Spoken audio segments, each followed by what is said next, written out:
So One Piece chapter 1055, man, oh man, when it comes to the Shanks hype in this chapter, it is unparalleled to anything that we've ever seen before. In terms of just introducing a Yonko, the hype around Shanks at this point in time is unreal, to say the least, right? But this was phenomenal in terms of everything. We got a lot in this chapter. We got the poneglyph stuff. We got, you know, Shanks and Green Bull. We got the Straw Hat. We got a Momonosuke moment. There was a lot of things that really made this chapter great. And it feels like Wano could be wrapping up very soon, because I think we got a few chapters left in Wano, probably about 4 or 5 chapters, maybe even less, right? Because now we found the third poneglyph, and so we don't really need to spend more time in Wano, right? So we're going to be moving into the next arc pretty quickly. Now I do think that we are going to get some transition chapters in between, so that we do find out what the warlords are doing and get some sort of information as to how Buggy got his title, because that's something a lot of people want to talk about. There's also Blackbeard scheming, but yeah, the transition chapters that we're going to get moving forward is going to be amazing. So that's one thing that I'm waiting for. Now the stuff that we got in the previous chapter with the outside world, I don't think those are transition chapters, but I could be wrong there. But there should be more coming. Now before we keep going, I'd appreciate it if you dropped a like on this video, hit the bell if you want to get notified for future videos, and subscribe if you are new here, because that definitely helps me create more content. But let's start from the beginning. Now the chapter starts off with the Scabbards getting beat by Green Bull here, and for the most part Momonosuke seems to be taking a lot of the hits, because he's trying to prove a point in which that he doesn't want anyone else to get involved in the fight except himself. And this mostly ties to the idea that he doesn't want them Luffy to be disturbed, given the fact that they were the individuals who essentially saved Wano. And so having them deal with another problem seems a bit too much, right? He feels like it is his duty at this point in time to at least do something and prove himself worthy. So that's why he was holding everyone back. Now in terms of the fight itself, most of the Scabbards got dealt with pretty quickly, because his ability seems to be a very annoying power in which he keeps growing his vines back no matter how many times you cut it. So you cut it and then another vine grows. So it's like a constant battle with this dude. And it's definitely not the norm that we see with Logias when it comes to the Admirals, because when it comes to the Admirals, they have very destructive abilities. But in the case here of Green Bull, he seems to be the outlier, in which his ability seems to work on a versatile foundation, right? And it's not as lethal as the other Admirals as well. So his ability is more grounded in terms of what it can do, right? And that's creating vines, even though this more than likely is just one aspect of his ability. So the Scabbards for the most part got taken out here. We see that he uses that same ability that he used on the Calamities, where he sucks their energy or vitality out of them. We saw that Raizo got incapacitated, and the others followed suit pretty quickly. Now we always assumed that his weakness would be fire to some degree, but it seems like he does have counters for fire, and here we see Raizo use an attack here, but it doesn't work because apparently he has fireproof forests, which makes a lot of sense, because again, once you have a weakness, you always try to find ways to counteract that weakness, and that's obviously the case here with Green Bull. Now I will definitely say that his ability is easily the most tame out of all the Admirals, because I don't see the Scabbards really doing much against the OG Admirals in terms of the lethality of their Devil Fruit abilities, and even Fujitora to some extent, because again, gravity is a very powerful ability. So I feel like the other Admirals would have handled this situation a lot more quicker, right? And that's not to downplay on Green Bull's strength. He's probably very strong, but I think the other Admirals have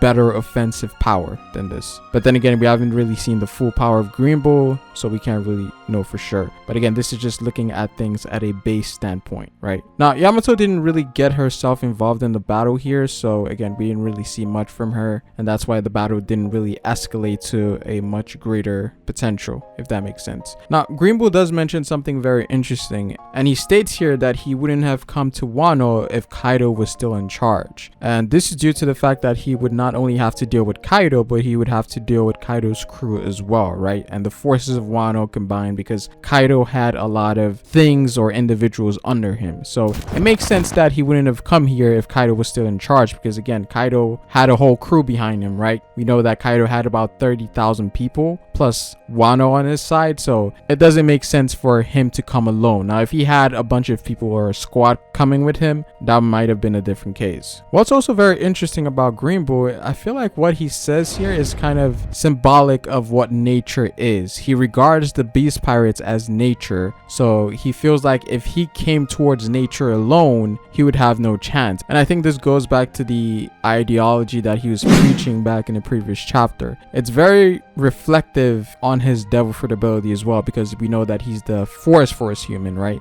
And so nature might be a part of his sense of justice, or I should say the idea of nature, right? But apart from that, Green Bull for the most part didn't really serve any purpose in Wano except for fighting the scabbards, and then nothing really came out of that. So nothing really substantial came out of this. I think it was just more so to reveal him as a character and reveal his devil fruit ability and perhaps his ideology, right? I think that was the purpose of him coming to Wano. He wasn't actually going to do anything there. Now, we do also get a really cool moment from Momonosuke in which he talks about him having the ability to save Wano by himself, or to keep Wano in good hands, because he feels like if Yamato were to join this battle, they would depend too much on her. And so he feels like he has to become worthy enough to defend Wano from any threats. And this eventually leads to him awakening or using the Boro Blast that Kaido uses, right? And in this case, it does actually seem to hurt Green Bull here. Now, we know that he has fire resistant plants in which he can defend against fire, but it seems like a high grade firepower of fire might actually work on him. And so here it seems like the attack does work, but it doesn't really do any damage to him again. More than likely because he's a Logia, because we get to see that once that branch was on fire, he goes into another branch, or he goes into a plant in which he reforms himself into Green Bull once again. So again, Green Bull's ability seems to be one of those where it's more problematic and annoying to deal with than it being very powerful or overwhelming. But I did like what we got here with Momonosuke, and I think this is kind of hinting towards Yamato joining the Straw Hats, because that has been a topic of discussion for quite some time now, because we were unsure if she's going to join. But this definitely adds a point towards the side of her joining, right? Because Momonosuke wants to become someone worthy that can defend Wano. But he will need help, you know, training and whatnot. So again, I don't know how that's going to play out. Now, this is where things get hyped, because here we get to see a black lightning from the seas heading into Wano, and it hits or sort of stops Green Bull in his tracks. And this is something on a scale that we have never seen before, where Shanks is literally using Conquerors HAKI on an island level scale. Now, we know that the effects of Conquerors HAKI, depending on the radius, doesn't go too far, right? This is the craziest version of Conquerors HAKI we've seen in terms of its base level being used, right? Because Shanks is delivering his intent or will specifically to Green Bull. So not only is it huge in scale, but it is also pinpointed into a single individual. And at this point, he was essentially relaying what he felt to Green Bull, and that's why it seems like they were having a conversation. When he used Conquerors HAKI, his will was conveyed in the form of a shockwave, pretty much. And I believe this is the first time that we have ever seen this happen. I think something similar did happen when Luffy went into Gear 5, where everyone was able to recognize Luffy when he awakened, you know, his new form. So I think that was something probably on a much smaller scale than this, but with Shanks, it seems to be on another level. So it shows us that Conquerors HAKI still has levels to it, pretty much, right? Because I don't see Kaido or Big Mom or Blackbeard doing any of this stuff. This is something that's solely limited to Shanks. But this was very, very impressive coming from Shanks to make essentially Green Bull stop what he was doing, right?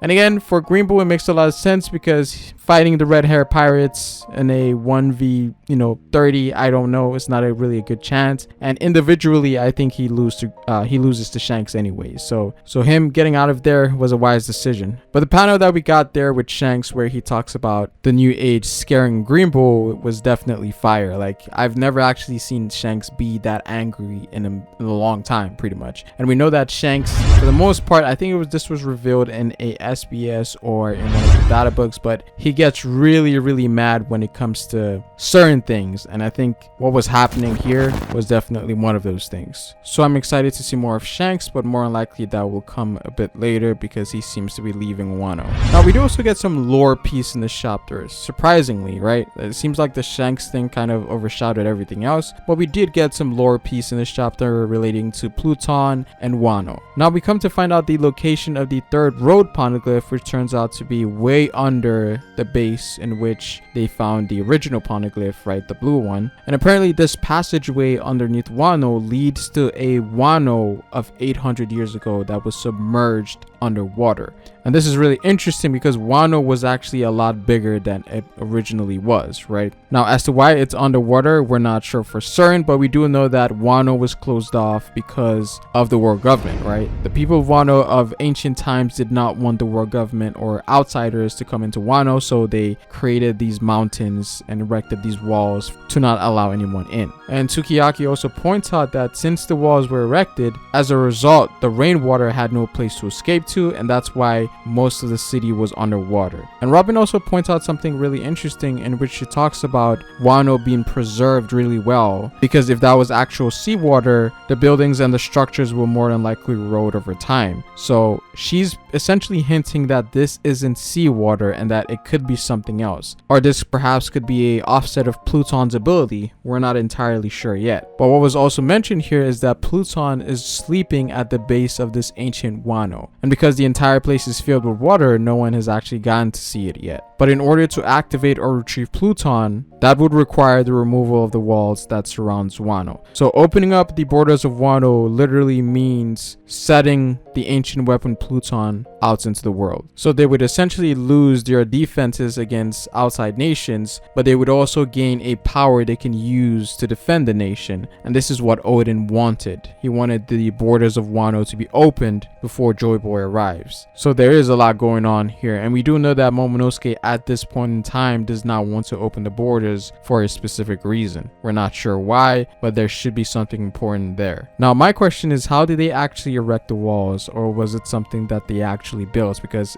these walls are massive, right? You can't even tell there's walls around Wano because of how big they are. But we do know that Zunisha definitely plays a role into opening up the borders, right? Because it seems like she might be the individual responsible in breaking down the walls, and that's her role in all of this. Now we know that Pluton was a ship, but we don't know what type of ship it is, right? At first I thought it was going to be a submarine because it was underwater, but it seems like you have to take the water out to actually, you know, unleash Pluton. So it might be something completely different. So this was actually a good reveal in this chapter. We actually learned a lot about Pluton, and we do get the third road poneglyph here, so that's something completed. And again, which makes me think that we don't really have a lot of time in Wano. Once this place gets explored, then we move on to the next arc, it seems like. So I guess 3-4 chapters makes a lot of sense before Wano actually ends, right? Before we move on to those transition chapters. So that's going to be really interesting. But overall, this was a great chapter. Definitely hyped for Shanks because that was insane. Obviously, him coming to Wano, I feel like was definitely contrived in a sense that because this movie is coming out, it makes sense for him to show up here, and it's kind of a promotion thing that Oda did. But it did show us a glimpse of Shanks' power with Conquerors HAKI, and it does tell us that Conquerors HAKI, there's more to it, you know, and his level is just on a whole different scale. But that's pretty much it for this chapter, guys. I'd appreciate it if you dropped a like on this video. Comment down below what you guys think.